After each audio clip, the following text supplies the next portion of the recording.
दुर्वास ऋषी निघून गेले. वाड्याला परत वाड्याची कळा आली.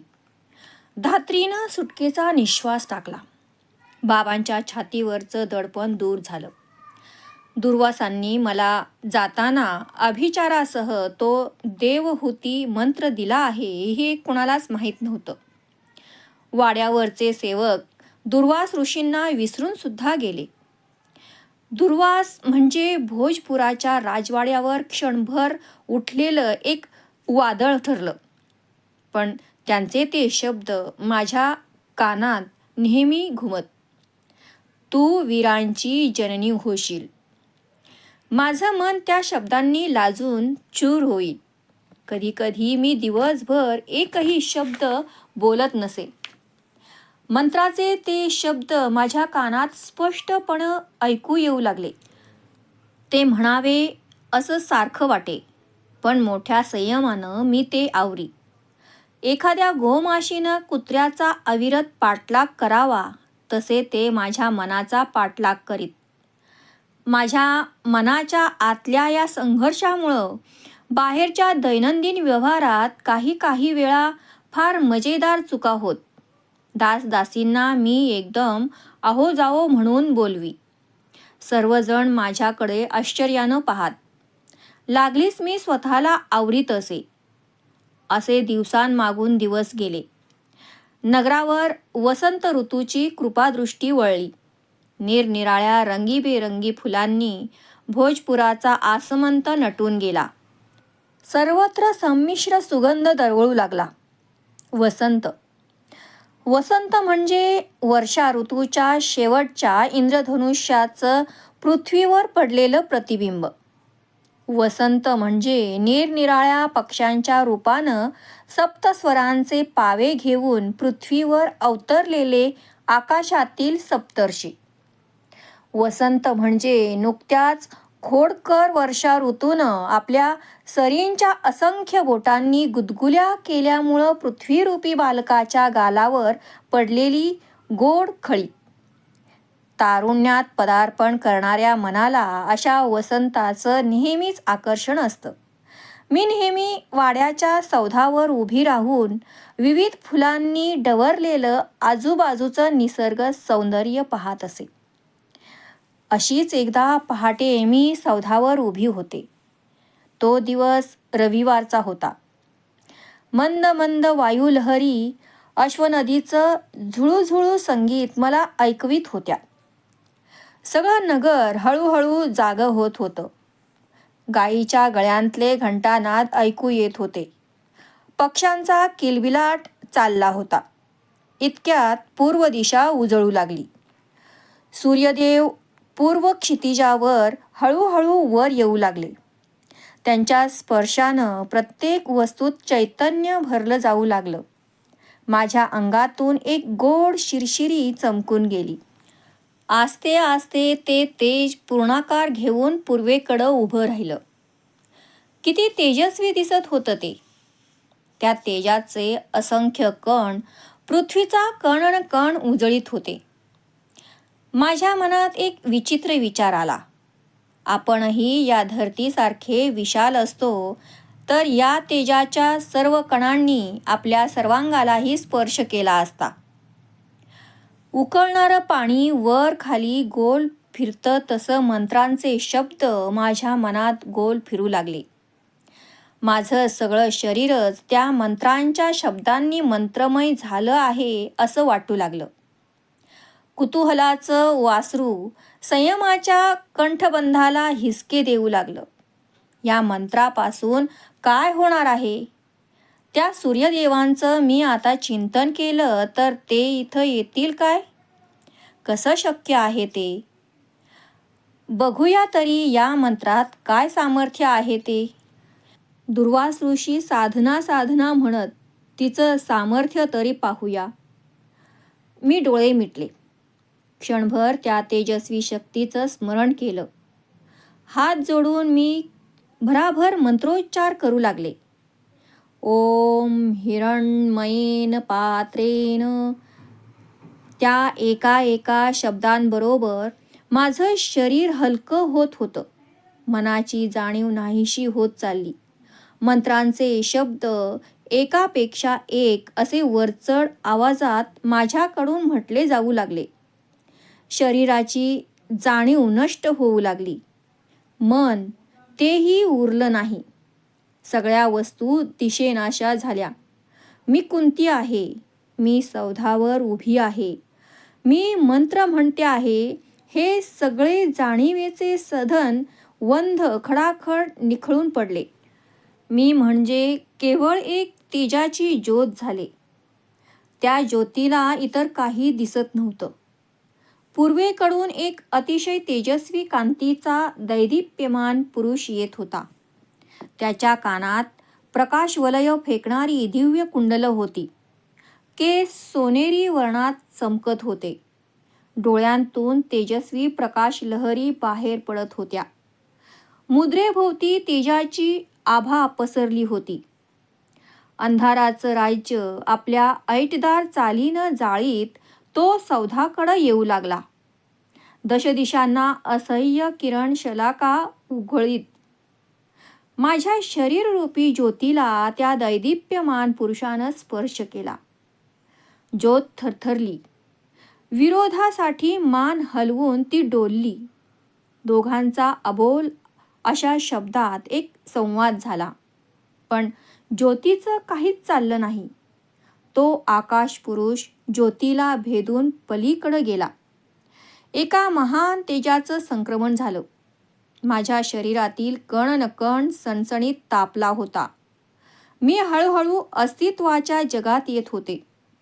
पण तापलेल्या शरीरामुळं माझं शरीर मलाच असह्य झालं. डोळ्यांपुढं तेजाची वलय गरगर फिरत होती. पायातील शक्ती गेल्यासारखं वाटत होतं. उभी राहिले तर मी सौधावरून धाडकन खाली कोसळेन या भीतीनं मी मटकन खालीच बसले. माझ्या पाठीवर कोणीतरी हात टेकविला आणि तो झटकन पुन्हा वर उचलला. मी वळून पाहिलं. ती धात्री होती. चमत्कारिक दृष्टीनं ती माझ्याकडं पाहत होती.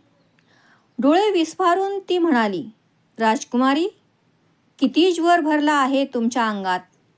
चला प्रथम तुम्हाला औषधी देते. मी सौधावरून खाली उतरू लागले. त्या पायदंड्या उतरताना उगाच मला वाटलं की मी उंच आकाशाच्या स्वर्गातून पृथ्वीवर की पृथ्वीच्याही खाली खोल पाताळात जाते आहे. त्या दिवसापासून मला जे जे काही वाटत गेलं ते सगळं अतर्क्य होतं. माझं मलाच आश्चर्य वाटत होतं की मी अशी का वागत होते. मला कुणाशीही एक शब्दही बोलावासा वाटेनासा झाला. नेहमीच माझ्या डोळ्यांपुढं तेजाची वलय फिरू लागली. एकसारखी मी त्या दुर्वास ऋषींच्या पर्णकुटीत जाऊन उगाच बसू लागले. वाड्यातील दासदासींना माझ्या वागण्याचं कोडं पडलं. ते सगळे माझ्यासमोर येऊन अनेक प्रकारांनी माझं मन रमविण्याचा प्रयत्न करू लागली. पण माझं मन नेहमी आकाशात उंच भराऱ्या मारू लागलं. उगाच बाहेर प्रकाशात बसावं असं वाटू लागलं.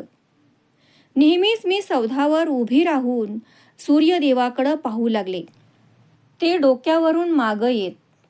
त्यांच्या तप्त किरणांनी माझी पाठ खरपूस तापल्याशिवाय मला तिथून उठवत नसे.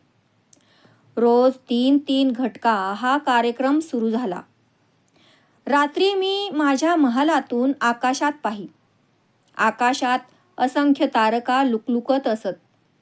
मला त्या तारकांची फुलं खुडावी असं वाटे. जे जे प्रकाशमान होतं त्या सर्वांची मला अनावर ओढ लागली. माझं अंग सोनेरी दिसू लागलं. बरेच दिवस मनाच्या या विचित्र अवस्थेत गेले. माझ्या सर्वांगात आमूलाग्र बदल पडत होता. एकदा मी अशीच कक्षातून फिरत होते. कुणीतरी दासीनं आणून दिलेलं सुवर्णचंपकाचं फूल हुंगत होते. इतक्यात धात्री कक्षात आली. तिच्याशी काहीतरी बोलताना ते फूल माझ्या हातातून सुटून खाली पडलं. ते उचलण्यासाठी मी खाली वाकले. माझं सर्वांग जड झालं आहे असं मला वाटलं. कसं तरी ते फूल मी वर उचललं आणि परत हुंगू लागले. धात्री माझ्याकडं विचित्र दृष्टीनं पाहत होती. तिच्या वृद्धत्वानं आधीच अठ्यांनी जाळीदार झालेल्या कपाळावर आणखी एक ज्यादा अठी उठली. आपल्या तीक्ष्ण अनुभवी डोळ्यांनी ती माझं सगळं शरीर चाचपते आहे असं मला वाटू लागलं. आपल्या भुवयांचं जीर्ण कातडं उंचावत ती म्हणाली, राजकुमारी, माझं वय मला धोका देणार नाही. मी एक प्रश्न विचारू का? धात्री, आजपर्यंत प्रश्नासाठी तू माझ्याकडं कधी अनुज्ञा मागितली आहेस का? मी तिला उलट विचारलं. नाही, पण राजकुमारी, हा प्रश्न तुम्हाला कधीच आवडणार नाही. या म्हातारीला वेड लागलं आहे. हिच्या पाठीवर आसुडाचे फटके मारून हिला विंध्याच्या अरण्यात सोडा, अशी आज्ञा सोडाल तुम्ही. धात्री, तू वाड्यावरची सर्वात वृद्ध आणि सर्वात प्रामाणिक दासी आहेस, हे मी विसरले नाही अजून. विचार. तुला काय विचारायचं असेल ते स्पष्टपणे विचार.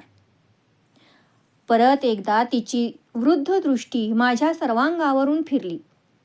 थरथरत्या मानानं तिनं विचारलं, राजकुमारी, तुम्ही माता होणार आहे. धात्री, कुणासमोर तू बोलते आहेस याची जाणीव आहे काय तुला? मी मोठ्यानं किंचाळले, अंगावर वळवळता सर्प पडल्यासारखी. राजकुमारी, माझे केस पिकले आहेत. या वाड्यातील 3 राजपिढ्या मी बघितल्या आहेत. आपलं शरीर समोरच्या दर्पणात नीट पारखून बघा. आपली मान जास्तच हलवी ती कक्षाबाहेर जाऊ लागली. माता या 2 अक्षरांच्या मुष्टियोद्ध्यांनी माझ्या मनाला निर्दयपणे बुकलायला सुरुवात केली. सगळा कक्ष माझ्या भोवती गरगर फिरतो आहे असं वाटू लागलं. धरतीनं दुबंगून मला पोटात घेतलं असतं तरी बरं झालं असतं.